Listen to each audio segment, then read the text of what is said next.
कि राजेश को अपनी बेटी की तरफ प्यार करती थी। राजेश, लखनऊ वाले मामा जी ने तुम्हारे लिए एक बहुत अच्छा रिश्ता बताया है। लड़की बहुत अच्छी है, अब तुम शादी कर लो। अरे नहीं भाभी, शादी तो बर्बादी है। भला तुम्हारे हाथों के खाने में जो स्वाद है वो किसी और के हाथों में कहा। मुझे अभी शादी नहीं करनी भाभी। राजेश की ना नुकुर करने के बावजूद घर वाले उसकी शादी करवा देते हैं, लेकिन फिर भी राजेश अपनी भाभी का पल्लू नहीं छोड़ता। वो अपनी पत्नी को बिल्कुल तवज्जो नहीं देता था। उसके लिए उसकी पत्नी सुधा का होना ना होना बराबर था। अरे राजेश, तुम अकेले बाहर जा रहे हो, सुधा को भी लेते जाओ। अरे क्या भाभी, हफ्ते में एक दिन तो छुट्टी मिलती है और आप वो भी खराब करना चाहती हैं। सुधा बाहर जाके क्या करेगी, वो घर में ही ठीक है। वैसे मुझे देर हो रही है भाभी, चलता हूँ मैं। राजेश की इस बेरुखी से सुधा हमेशा उदास रहती थी। फिर एक दिन नीलम इस विषय को लेकर अपने पति से चर्चा करती है। सुनिए जी, राजेश को कब अकल आएगी? वो तो सुधा की बिल्कुल कदर ही नहीं करता। अब आप ही बताइए, ऐसे कैसे चलेगा? तुम ठीक कहती हो, राजेश को सही रास्ते पर लाना ही पड़ेगा। चलो मैं तुम्हें एक उपाय बताता हूँ। फिर 2 दिन के बाद नीलम बाजार से खरीदारी करके घर लौटती है।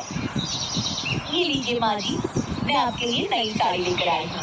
बबलू, ये तुम्हारे लिए। नीलम सबके लिए कुछ न कुछ लेकर आती है। भाभी, आप मेरे लिए कुछ नहीं लेकर आई क्या? अरे राजेश, तुम क्या समझते हो, मैंने कोई बैंक खोल रखा है या फिर घर के आंगन में पैसों का पेड़ लगा रखा है? तुम हर बात के लिए मुझसे उम्मीद क्यों रखते हो? अब बड़े हो गए हो, अच्छा कमाते हो। क्या भाभी, मैं तो बस, अरे बस भी करो। तुम्हारी ये बच्चे जैसी नासमझ बातें सुनने के लिए मेरे पास बिल्कुल वक्त नहीं है। नीलम राजेश को छिड़ककर वहाँ से चली जाती है। राजेश अचानक अपनी भाभी का ये रूप देख असमंजस में पड़ जाता है। फिर एक दिन नीलम रसोई घर में खाना बना रही होती है कि तभी राजेश वहाँ आता है। भाभी, आज मैंने अपने बॉस से वादा किया है कि उनके लिए आपके हाथों का बना गाजर का हलवा लेकर आऊंगा। आपके हाथ से बने गाजर के हलवे में तो जादू है, जादू। मेरे बॉस तारीफ करते नहीं थकते। प्लीज अब जल्दी से बना दीजिए ना भाभी। नीलम राजेश के ऊपर भड़क जाती है। तुम्हारा दिमाग खराब है क्या? आखिर तुम मुझे समझते क्या हो? इस घर की नौकरानी? जब देखो तब फरमाइश करते रहते हो, भाभी ये बना दो, भाभी वो बना दो। अरे तुम्हारी पत्नी सुधा भी तो इस घर में रहती है, तुम उससे कुछ क्यों नहीं कहते?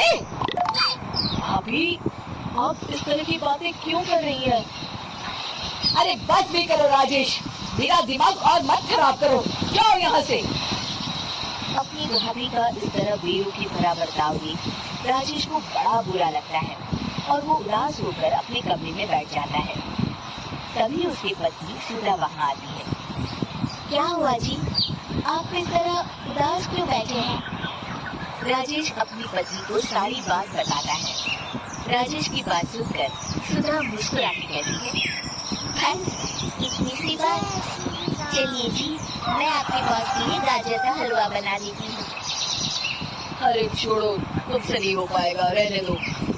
आप तो बस देखते जाइए जी, अभी आती हूँ मैं। थोड़ी देर के बाद सुधा हलवा बना के राजेश को देती है। फिर राजेश अपने ऑफिस चला जाता है। शाम को जब राजेश घर आता है तो खुशी के मारे अपनी पत्नी सुधा को गले लगा लेता है। अरे वाह सुधा, तुमने तो कमाल कर दिया। सच में क्या स्वादिष्ट हलवा था। मेरे बॉस बहुत तारीफ कर रहे थे और इस हफ्ते घर आ रहे हैं तुम्हारे हाथों का खाना खाने। और इतना ही नहीं, उन्होंने मेरा प्रमोशन भी कर दिया है। सच? हाँ, मुझे माफ कर दो सुधा, आज तक मैं तुमसे गैरों की तरफ पेश आता रहा। अरे ये कैसी बातें कर रहे हैं जी, मैं तो आपकी पत्नी हूँ। धीरे धीरे राजेश अपनी पत्नी के साथ पूरी तरह घुल मिल जाता है और अपना ज्यादातर समय सुधा के साथ बिताने लगता है। और उसकी हर छोटी मोटी जरूरतों का ख्याल भी रखता है। ये देख राजेश के भैया और भाभी बहुत खुश होते हैं। फिर एक दिन राजेश और सुधा बाहर से घूम कर आते हैं। राजेश, सुधा के प्रति तुम अपनी जिम्मेदारी समझो, इसीलिए मैंने तुम्हारे साथ ऐसा बर्ताव किया था। अगर तुम्हें मेरी किसी बात का बुरा लगा हो तो मुझे माफ कर देना। अरे अरे भाभी, ये क्या कह रही है? मैं जानता हूँ आप तो मेरे लिए हमेशा अच्छा ही सोचोगी।